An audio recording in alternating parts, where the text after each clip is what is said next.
This is the Reimagining Mathematics Education webinar series. If you didn't sign up for it, it's going to be great anyway, so don't go anywhere else. And in this series, we're connecting math, community, and culture.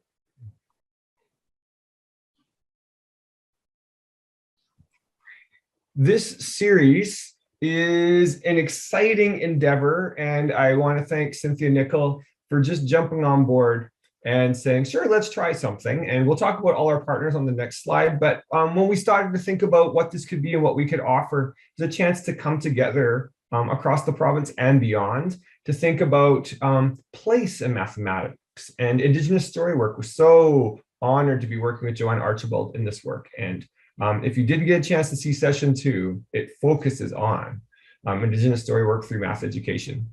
And today we're looking at math through social justice, and the topic for session 4 has been revealed. I didn't even know the topic. It's culturally responsive math assessment, which really came up in session 1 and 2 as an area that folks wanted to explore. On our next slide, you will see, oh, no, on the next slide, I will offer my territory acknowledgement. Maybe we'll go back one slide for a moment then, and I'll just talk about the partners. So our partners in this endeavor include the Edith Landau Virtual Learning Center, and that's a new UBC center. Oh, there it is. Thanks, Cynthia. And so we're so delighted to be working with the Landau Center. The Indigenous Math Network that's co-led by Cynthia and Dr. Archibald. So wonderful that we've been learning, and you'll hear more about that beautiful image as we go further into today's session. Cynthia has a research chair. It's the David Robitaille Mathematics and Science Research Chair. There must be education in there somewhere, Cynthia. And so with her research chair and myself, I have the Ricks Chair in Rural Teacher Education. This is a partnership with our 2 areas, as well as with Dogwood 25. We have support from the BC Ministry of Education and in partnership with the Rural Education Advisory. So we're a collective creating knowledge together, and we just want to focus, and we'll introduce our participants in a moment, but really it's the voices of educators and particularly teachers that we're so happy to share. Thanks to our slightly nervous co-presenters today, who will be amazing. We rehearsed last night.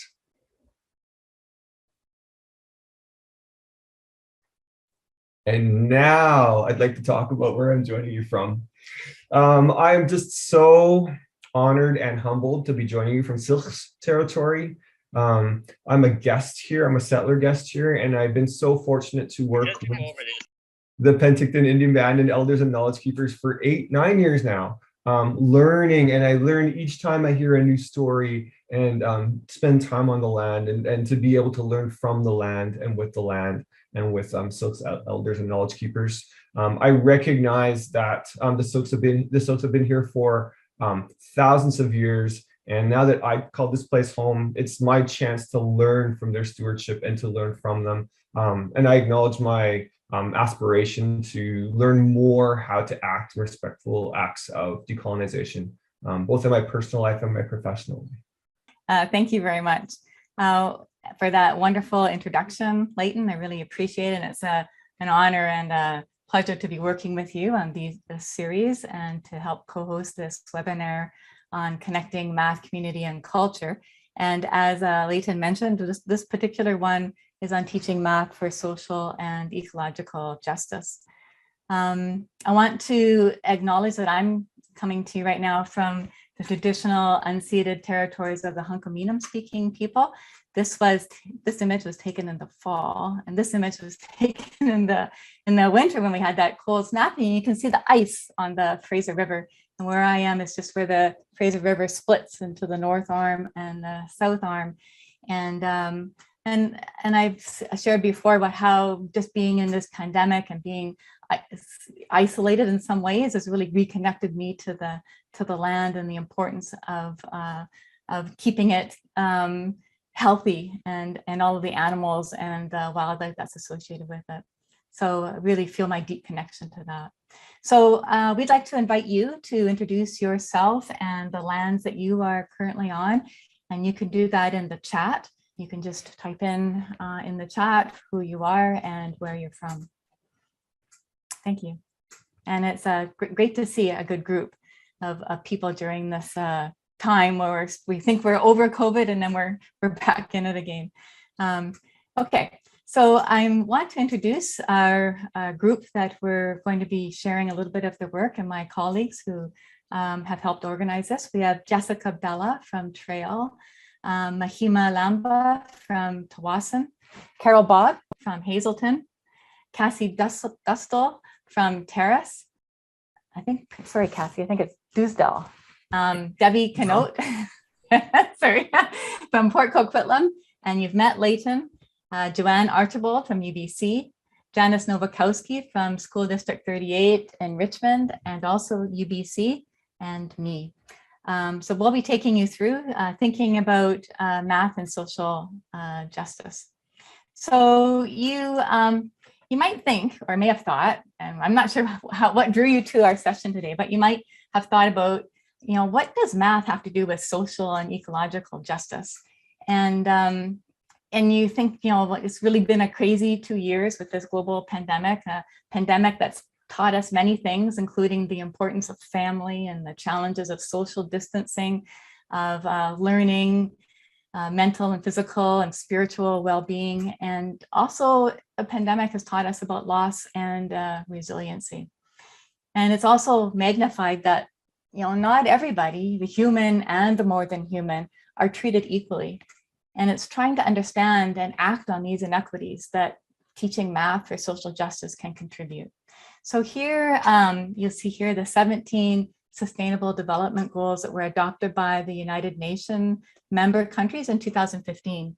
So we could ask ourselves, what role can math education play in ending poverty? What role can it play in working towards responsible consumption? What role can math education play in making sure that all children have access to quality education and addressing issues of climate change, as well as understanding global and local experiences of this pandemic?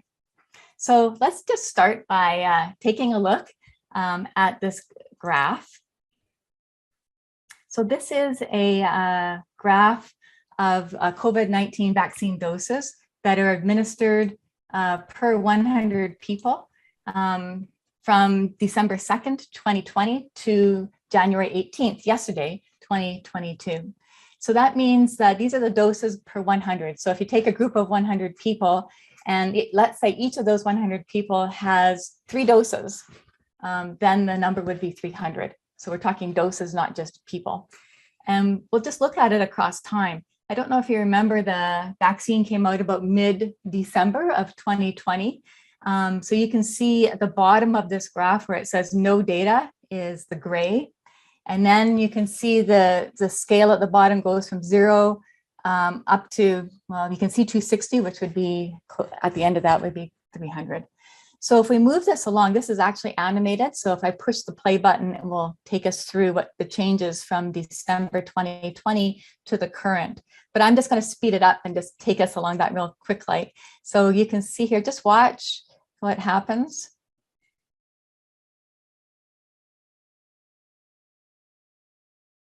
And just notice which countries are getting greener and darker green, and which countries aren't. And notice also maybe which countries are still gray. And what does that mean? And why? So this is from Our World in Data. You can actually go in and actually see, which what country is what and what its numbers are at a particular time, and adjust that for that. But you can see here we have no data for the Sudan, for Gabon, for the Congo over here, for Western Sahara. And we could ask ourselves, what areas are getting counted and what areas aren't? And so what's being included and what isn't? And then what can we do with this? What does it mean to be able to see this data laid out the way it is? And maybe this one is also another good example. I mean, you could put in the chat too some other questions that this graph raises for you, and we can sort of start the conversation going there too. Here is another one that has a little slider at the bottom that can take us from December 1st, 2020 to 2022, because we could look at the same data that went across thinking about vaccine doses per 100 people, but then look at it by income group.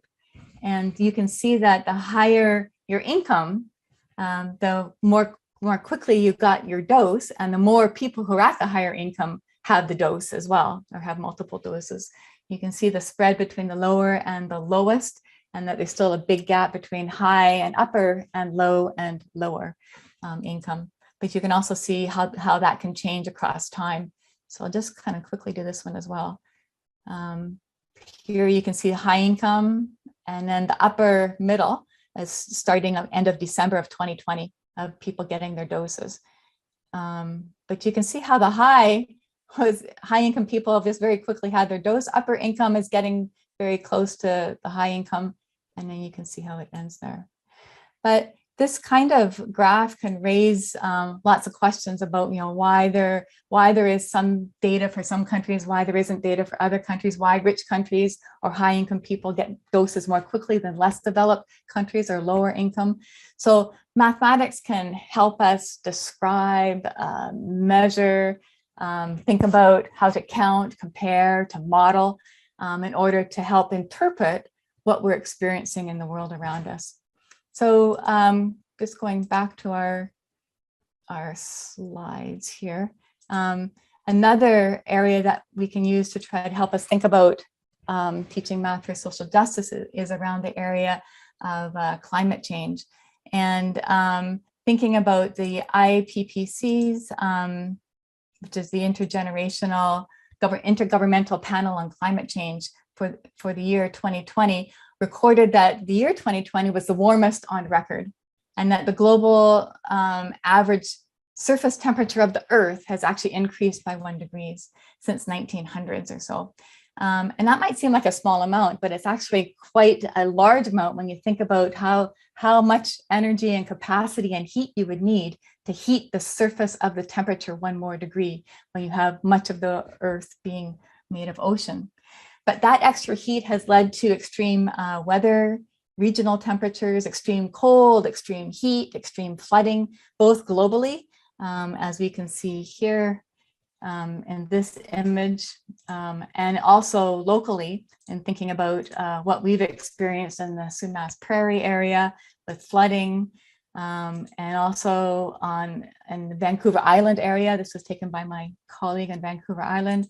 And looking at forest fires in central BC. So all of these changes have laid out, a mapping of people dying from this, people losing their economic livelihoods as a result of this. So it's affecting some people more than others, and something that we need to be thinking about in terms of how we can be able to address that and be able to think about our response to that.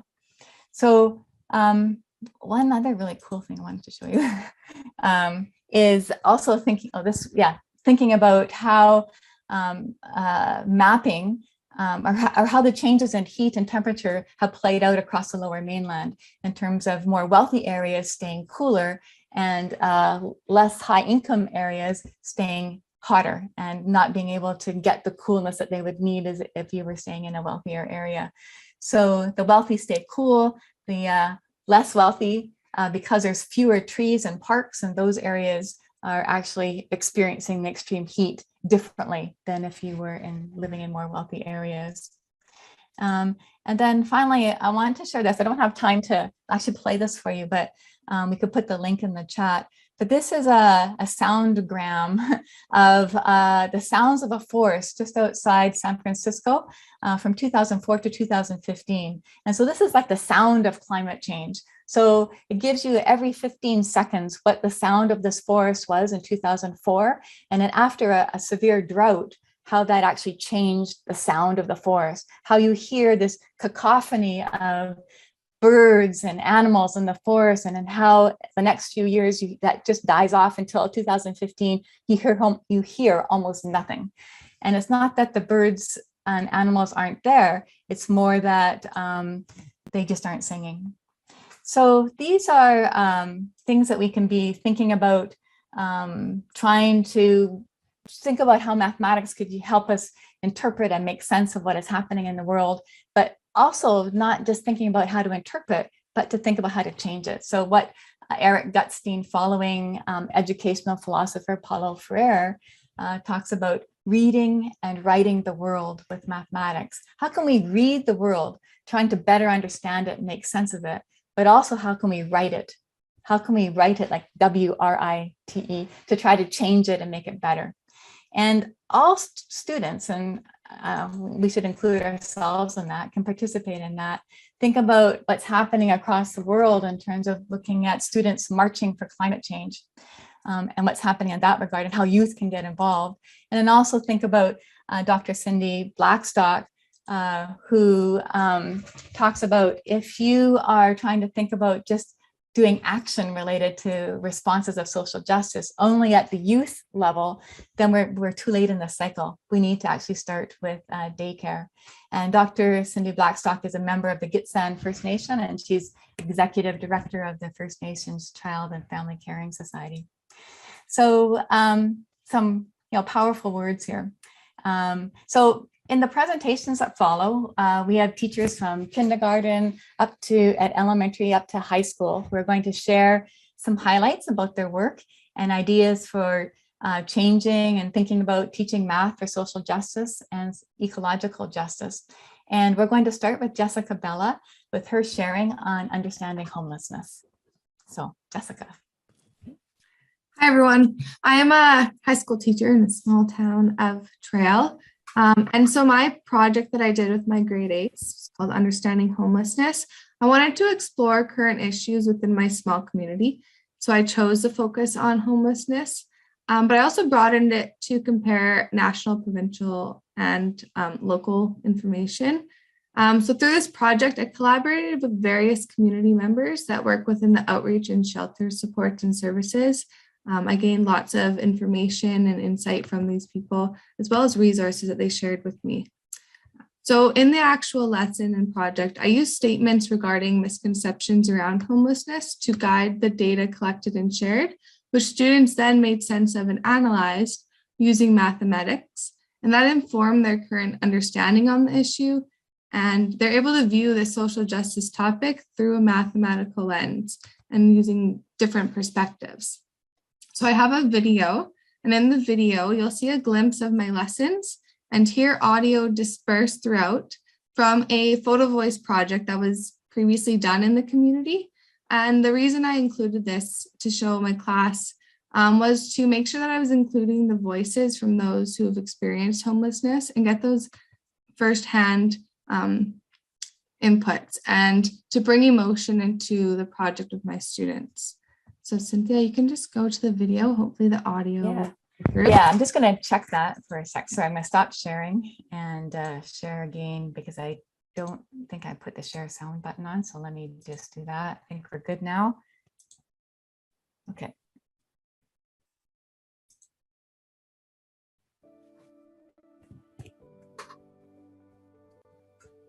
You can hear okay? This is a picture just to show the love that I have for Trail. I've lived here ever since I was young, off and on, but when I'm away and I think of Trail, this is what I think of. I took these pictures of the shelter because it's a place that I and a lot of my friends hang around in a lot, and we see a lot of judgment. You know, it's almost like people driving past the zoo and they want to go see what's going on at the zoo, right? You know, so really they don't know the whole story, and it doesn't really seem like they care to know the whole story.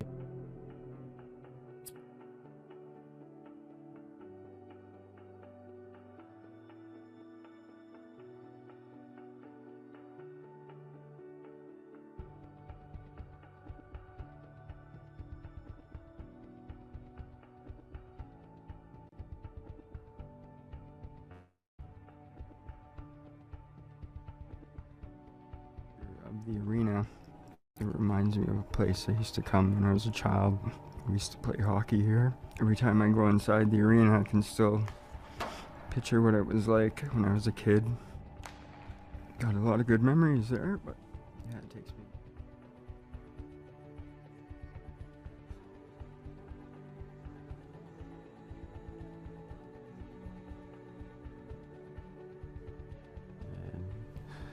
Never thought that I would ever be homeless and addicted to fentanyl and lose everything that has ever met.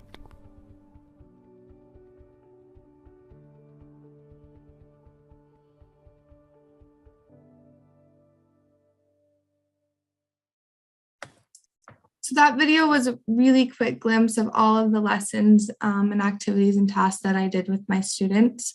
They ended up volunteering. I think with social justice and mathematics, it's important for students to develop kind of action plans that they want to take after learning and seeing these social justice issues through different lenses. So with COVID and the things that we were able to do, they ended up volunteering at a local hockey game where community members donated brand new toque, socks, and gloves. And they collected these and sorted them, and then we delivered them to various organizations around the community. And we also created Christmas cards with some personal messages inside for the people that use a homeless shelter to open on Christmas Day. And then on the next slide, I have a framework that I developed and used throughout this project. And I think it's a good starting point and gives you things to consider if you're looking for ways to incorporate social justice within mathematics. And later we'll have some breakout rooms so we can go a little bit deeper into some of these projects that we'll be sharing. But this is the one that I developed and used throughout my project. So then it's obvious to me, and hopefully by the end of this session, that incorporating social justice in mathematics can be done at any grade and any level. My example was used with grade 8s with possible extensions to more senior level classes in high school. And next you're going to see Mahima, who's going to share a task that she did with her kindergarten and grade 1 split class. Thank you.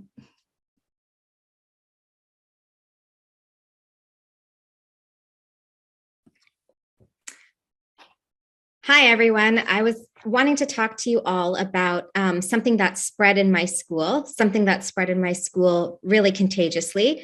It was actually an idea.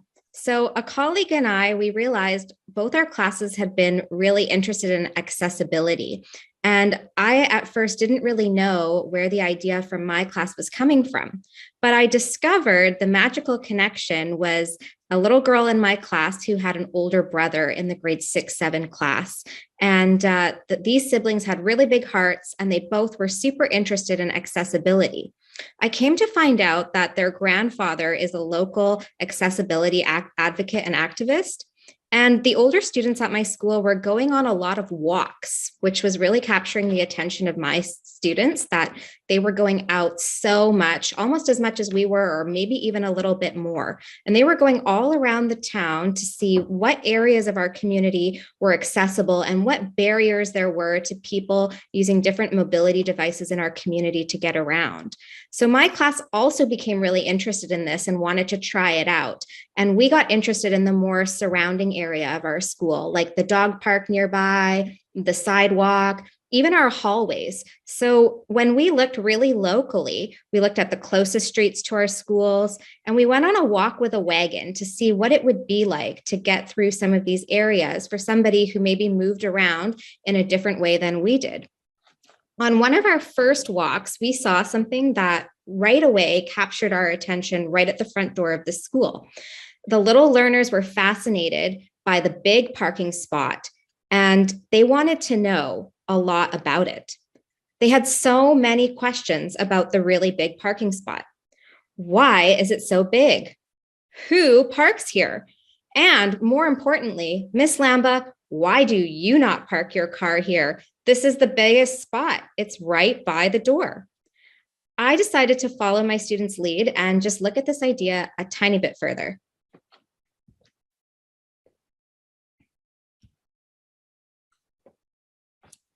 We wanted to know how many kids could maybe fit inside the really big parking spot. All of the kindergarteners and the grade 1s, all of the kindergarteners and the grade 1s and the grade 2s. Both Division 11 and 9 could fit inside the parking spot. And we were really amazed to see how many kids could just be inside that area and to use our bodies to kind of measure the space. We wanted to know how many steps wide and how long was the spot, and also how many cubes. One really interesting thing we noticed about the big parking spot was that there was really only one. We walked through the whole parking lot and we counted all the available spots. We had 40 parking spots at our school, but only one accessible spot. This was a way that we looked at power and privilege in a really tangible way, using a mathematical lens that was accessible to us, counting and comparing those numbers.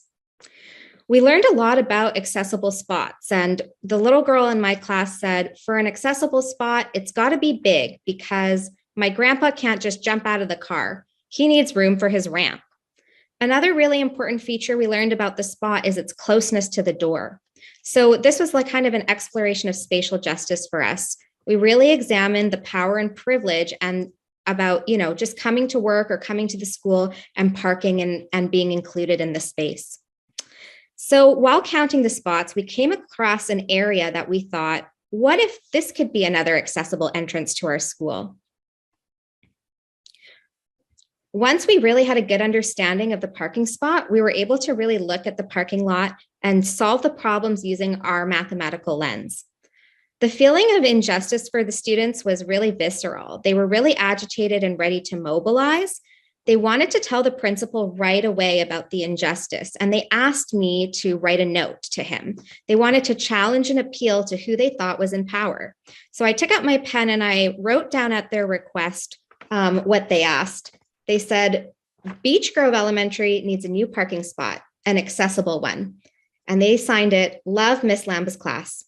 At the end, near the door, at the back of the school, it needs to be 204 cubes or 18 steps wide and 299 cubes or 23 steps on the side.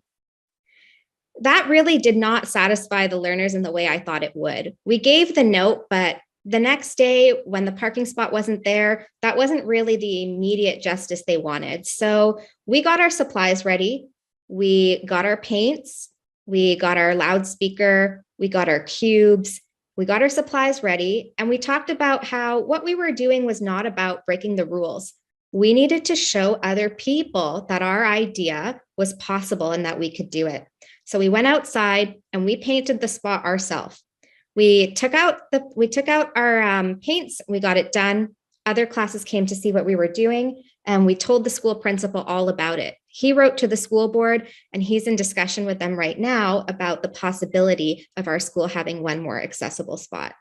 So that is just a little bit of the story of how my students got interested and how they took action for accessibility in our community.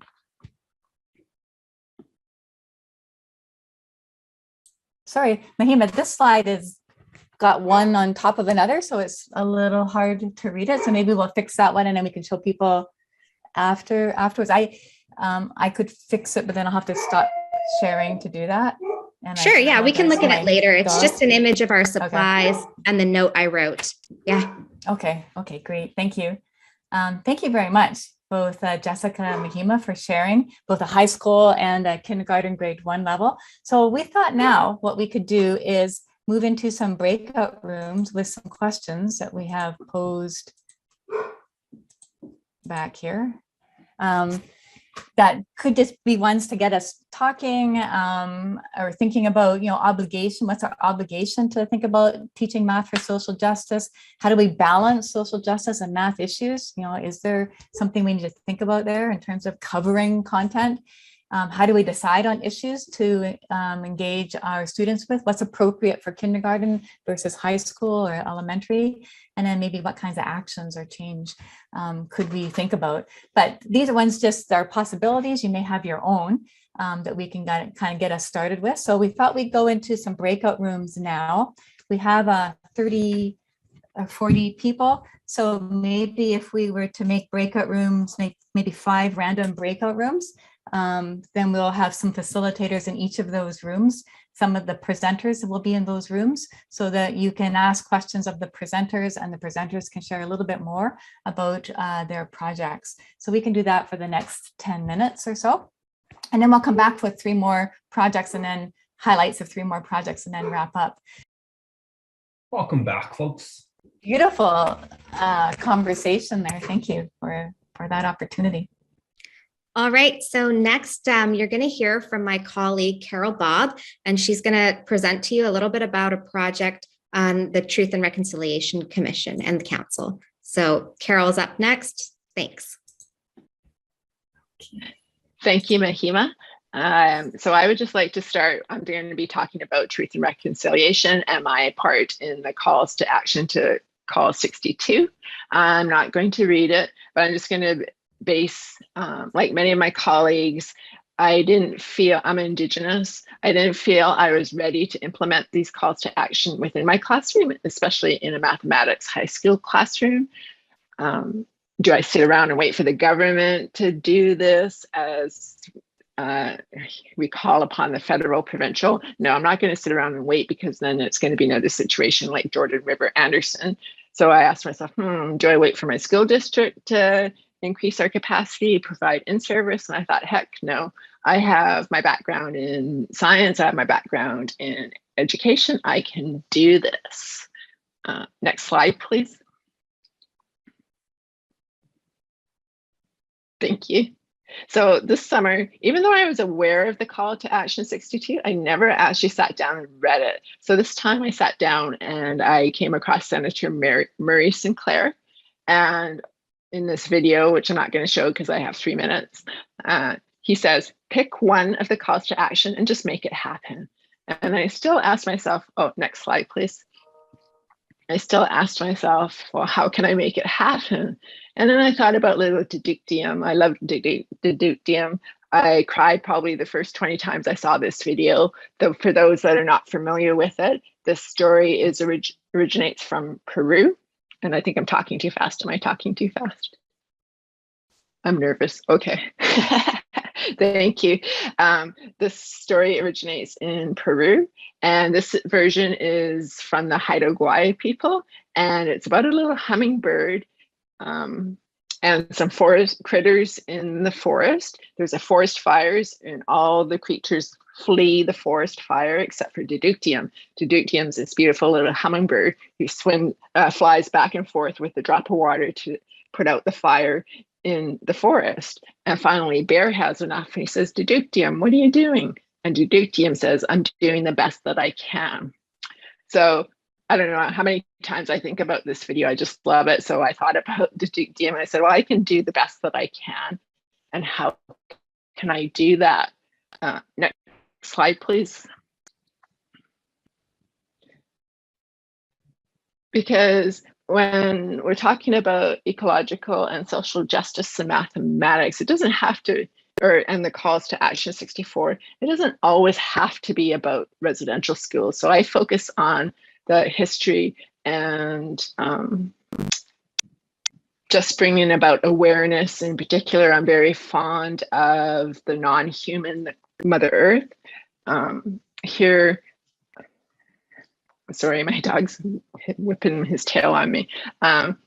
Here I created a website for educators that are feeling like Deductium, and they want to do that the best that they can. So I am currently I'm on a leave, so I don't have kids to practice these on, but I did want a set of tools that I can have at the ready based on what my kids' interests are, what inspires them. I live and work in the heart of Delgamuuk territory, where there's lots of missing, murdered Indigenous women, controversy on the pipelines. I am myself, I'm not ready for that, but if the kids want to delve into that, we will, but I will give them that option when I return to classroom teaching. But for now, with this website, I just have a handful of tools. If you could please go to resources. If you could please click on resource in my website.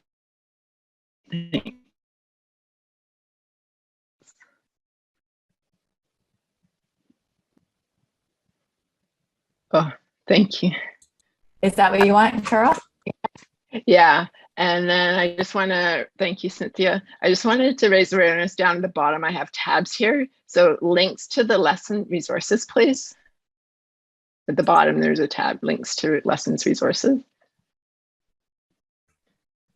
Yeah, there. So in our breakout room with Jessica and myself, there's a few teacher candidates that are really interested in climate change and territory. So if you can scroll down to the M, I think it's mentors, Indigenous mentors. If you can scroll down to the M's, please. So here on this, throughout these resources. I have them curated by justice theme, grade, suggested lesson resource. Keep going down, please. Summary, and then the actual link. So here, oh, a little bit right there. I don't know, Tia would, anyways, these want Tia, Takaya. Yeah. I don't know how to say their names, but they're Indigenous youth that have been active advocates for the climate, environment, and racism. They're big on TikTok, and so it's a great way to start with social justice in the classroom to possibly engage children or youth. Thank you. I think my 3 minutes is up. Where on this is that, Carol? Did I miss it? There's a bit of a lag between. Okay. You okay? It's up under the M's. Okay, one more up. Okay, sorry. There's just a bit of a lag in what you see and what I'm doing. Yeah, so here, right here, mentors Indigenous youth. Yeah. So there's links. If people scroll to the right, they'll see the links to these people. Yeah, excellent. Good. Thank you very much, Carol. Thank you. Lots of good resources there on this website. Yeah. I could keep going, but I think my 3 minutes is up. So I'd like to introduce my amazing colleague, Cassie. She's upstream of the Skeena. Awesome. Thanks so much. So good afternoon, everybody. My project surrounds the Skeena watershed and the effects of climate change. So I would like to acknowledge that I am presenting today from the traditional territory of the Tsimshian people here in Terrace, BC, which is located in the southern portion of the Skeena watershed. I've always loved to be in the wilderness, though I'm not much of a hunter or a fisher or really even a hiker, but I've just always loved to be in nature here. And I wanted to bring the watershed into my classroom since I saw the love and passion that students had for the earth through the Up Your Watershed concert. And actually, I'm wearing the t-shirt right now underneath here, but I'm not gonna start taking off clothes. So it was part of the Voices of Nature program, this concert, which brings schools together with an eco-justice rock band to learn about the environment through music. As you can see, these kids were fired right up, and so was I. So fast forward 3 years now, and I have partnered with Christine Slants, who is the education coordinator of the Skeena Wild Conservation Trust here in Terrace, to create a series of lessons and resources with a teaching math for ecological and social justice lens. So why? What's happening? Well, 2 words: climate change. This here is the final part of a slow reveal graph from the first lesson, which shows a very slight increase in temperature in Terrace from 1955 to 2020, which is about like 1.1 degrees, which is what Cynthia had mentioned earlier. And like Cynthia said, so what? That seems really tiny, but this tiny increase in temperature is leading to increased drought, reduced snowpack in the mountains, increased prevalence of pests like mountain pine beetle, and a higher risk of forest fires. And these together lead to less water running through our streams and rivers, warmer water temperatures, and murky, turbid water from soil erosion and increased stream runoff. And these factors drastically affect the salmon, the lives of salmon, affecting whether adult salmon can even avoid predators, whether they can stay healthy and reproduce, and whether eggs and young salmon can even survive in the first place. And the ocean is a whole other ballgame. So the salmon are stressed, and they're a keystone species. And for one, they eat a lot of bugs. And without them, these populations could have the potential to boom, which we would really not love, I'm sure. They're also an important food source for many animals on land, in the ocean, and flying high in the sky. These animals then bring the salmon carcasses onto land, which then decompose and bring life to the soil and the forest. And then we as humans are also tied to the salmon as part of our culture, employment, recreation, and life. So what next? So from here, these lessons that I created will be piloted with my class, and then we can tweak anything that needs to be tweaked before they're actually used by Christine in Terrace and the surrounding area. And I hope to be able to develop these lessons into a larger unit in the future as well. My goal is to continue to cultivate a relationship between my students and the watershed, starting with yearly monitoring and analysis and moving to larger student-driven eco-justice projects.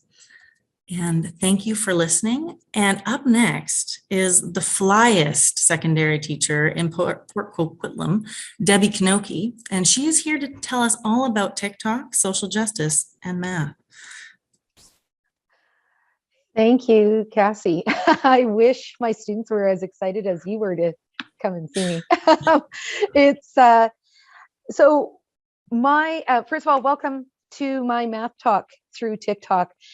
This project was inspired by my goal to further develop an understanding of the relationship between math and social justice issues that were happening in our world right now. And I do teach high school, primarily grade 10 through 12, but I have taught 8 and 9 at our school as well. And the same thing that I'm seeing all the time is students very engaged with social media. And I was trying to find a way of connecting with students so that they could understand that math has value and it's not just something that you memorize for the next test and then forget about until you have to learn the next step of it. So I noticed that students were inspired and motivated. They want to make change in the world, but they weren't making a connection between is being seen and being used to make claims or support, even as a way of simplifying a really complicated issue. So my goal was to make math relevant and to make it relatable so students don't continue to ask the question, when am I ever going to use this? And rather that they can use the math to be critical of the information that's being presented to them. So then this led me to TikTok. And the thing is, we are all bombarded with images so many times throughout the day, and a lot of it is coming through social media. So I chose TikTok specifically because it is a very popular social media platform, and it enables all users to share information in short, engaging videos, and it was an easy way of meeting students where they're at. So the ease of use, the potential for wide viewership, and the opportunity to tag with other similar videos made this a really makes this a very powerful tool at getting a message across. So in this particular series, what I did was create 5 TikToks that are used to introduce a topic. And then I also made a manual, which this is the magazine cover, or the manual cover, to help educators start exploring the integration of math and social justice topics. Next slide, please. So this is the framework that I used to develop all of the TikToks. The idea was that the math was shared through engaging visuals and evidence. And this could include graphs, charts, numbers, percentages, like anything that was number related so that students could understand that math really is all around us. The social justice topics were made relevant through storytelling, music, images, whatever was something that was engaging and that would catch their attention immediately. And then the emotional connection was trying to having them understand why this mattered. And so it was really important to understand that there's so many issues out there that it can be quite overwhelming. So connecting the math and social justice issues wasn't designed so that we fit a social justice issue into a particular math lesson or fitting math into a particular topic. Instead, these connections occur organically and they occur over time so that the math is learned over several lessons or several units, and it's all at once. It's not done in isolation. So at the same time, a social justice issue can be studied throughout the entire course because you don't want to be superficial in terms of addressing a particular topic. Like, it really does deserve all of us to be getting in So I'll Yeah. just keep talking. Okay. So the next slide that I can't see, but I'm hoping you guys can. Basically, it's one of my filmed TikToks, and it has also the resource that goes with it. And you're going to notice that the questions themselves are very broad and they're not age specific. And because they're meant to encourage both teachers and students to learn together. And the activities are starting points and can be adjusted based on your own class composition, because every class is unique. So we need to be aware of what issues may or may not be appropriate. One of the most important things before we look at the video, as I'm here shouting in my video, it looks like, is that implementation of this takes time. And it's best to focus on only one topic or unit and to start young. The younger you start, the better, as we saw even from Mahima's presentation. Every student can benefit from developing their understanding of the connections between math and social justice. So I think I'll stop shouting and you can press play. Hi everyone, it's Mrs. Knoke here, and welcome back to Math Talk through TikTok. Today we are looking at the math behind consumerism and the environment. We live in a disposable world. Diapers, coffee cups, clothing, appliances, and on and on. Businesses don't want to promote longevity because it results in a decline in profits. Consumers feel pressured to keep up with the Joneses. The need to buy more has resulted in increased use of credit. Few things are built to last, but what has this planned obsolescence done to our environment? The pursuit of higher profits in our throwaway society has resulted in unsustainable land, air, and water pollution, increased use of plastics contributing to the destruction of marine and wildlife, the transfer of garbage from developed to developing countries. The costs are high, but the damage is even greater. What can be done to deal with this ecological injustice?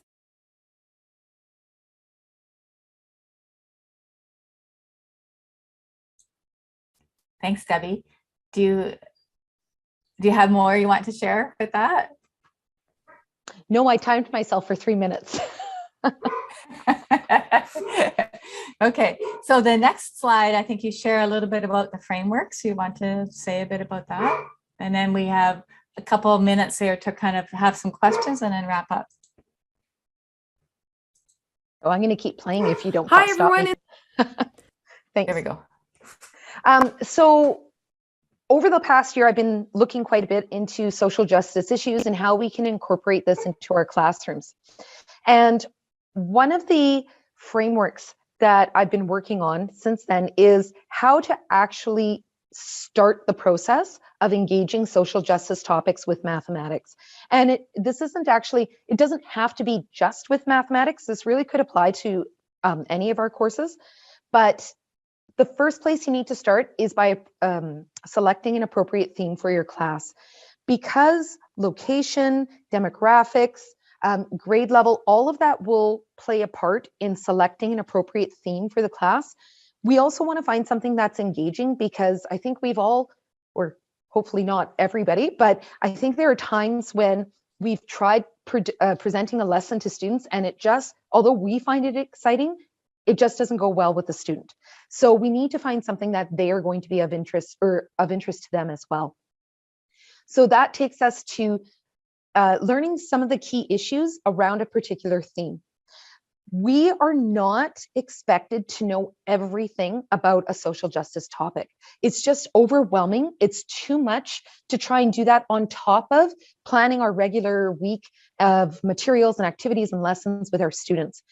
When we're looking at this, it's very important to be learning alongside our students. And it's okay to say to our students, I don't know the answer, so why don't we find this out together?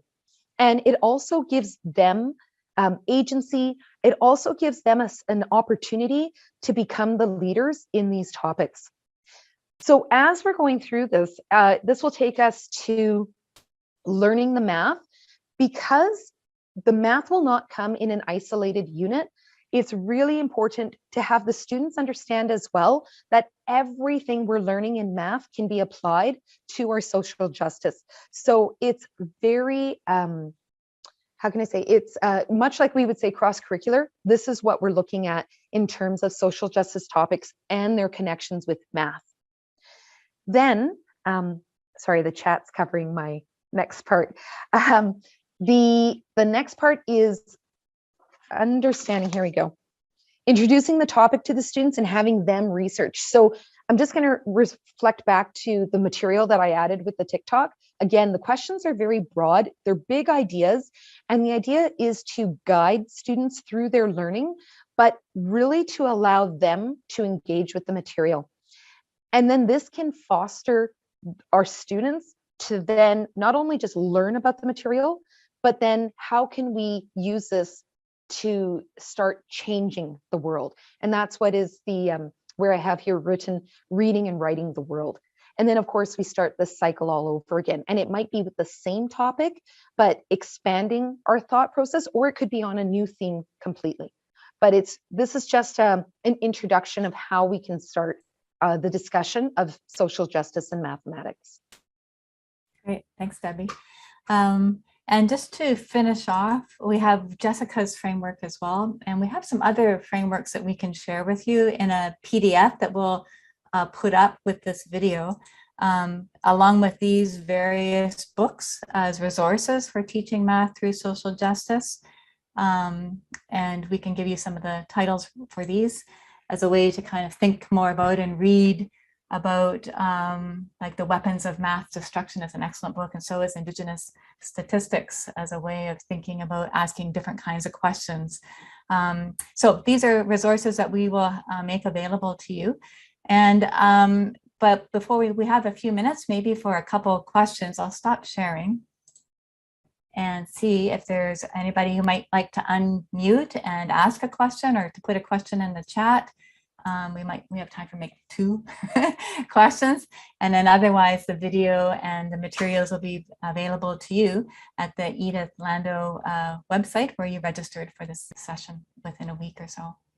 Anybody have any questions that you'd like to ask the presenters, or a statement that something that spoke to you or that you noticed?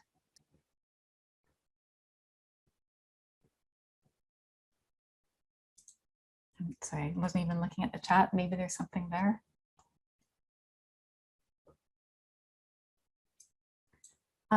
Maybe I could ask one of the presenters, like Mahima, thinking about working at the kindergarten level. What did you find most challenging for working with little ones and thinking about teaching math for social justice? I think what was challenging was maybe just, actually, there was a lot of possibilities. I'm not sure if it was particularly as challenging as I really expected it to be.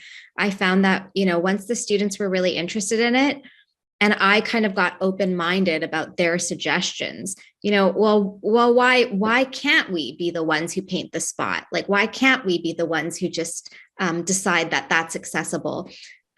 So yeah, there are a lot of possibilities if you can be open-minded and kind of take the students' direction. I think one challenge was maybe kind of, everybody has a varied understanding, and like there's a real range, in terms of some students really understood accessibility as, everybody can fully participate, everybody can be fully included. And of course, some children had more simple understandings like anyone who moves different can come here. So, I guess it's not necessarily a challenge, but you will find a range of understandings. But I think that's positive in that those understandings support each other as students discuss with one another. Great. Thank you, Mahima. I notice that Tanalis has a hand raised. Danalus. Thank you. I'm sorry, I forgot I'm not good with names. The lady that just presented, my question was, I'm not on TikTok. I chose not to go on there because I've just Being a student, I just don't have the time, and yet sometimes I do find myself browsing through Facebook. But is there another way to get onto your program without going on TikTok? And then I wanted to also comment, I was listening to the radio the other day, and they were talking about, they asked, did you guys notice that songs are getting shorter and shorter? And the fellow was saying that he has a theory, the reason why songs are getting shorter, and he says that TikTok has a lot to do with it. Just showing you. Interesting. Thank you for your question, Debbie. Yeah. Yeah, it's actually, when I videoed these, I first uploaded them to just a private or semi-private YouTube because I wasn't quite sure. So I only participated in TikTok because I wanted to see what my kids were doing, is actually how this whole thing started. And I wanted to find out, okay, well, what's the big deal about this? And then, like you were just saying about this, the songs getting shorter, what I also noticed is that students' attention spans are getting shorter. So I was trying to find, where is that hook of how I can do this? And TikTok was one where, I mean, once I created one video, it was really quite easy to upload to one place or the other, but I did YouTube, or you could share this anyway, but it's definitely something that I found. I tried to find something that the kids would connect with. And so whatever that is within your community. So if it's not TikTok, then what are they looking at? Right. And like, I know kids are talking about Discord right now. Well, I'm like, well, can I do this with Discord? And I have them teach me. And that's the biggest thing. And they're like, no, you can't do that. I'm like, okay, thanks. That's the end of that conversation. And so then we go to the next thing. Right. But I definitely ask students what medium that I should be using right now, and then they teach me. And that's been the best thing that I could have ever done, because then they're all like, oh, what are you doing now? And that could be my hook too, is just having them teach me. So. Great. Thank you, Debbie. Maybe we have time for one more quick question or a comment. I see people writing some things that stood out for them for the session. Thank you for that. That's helpful for the presenters.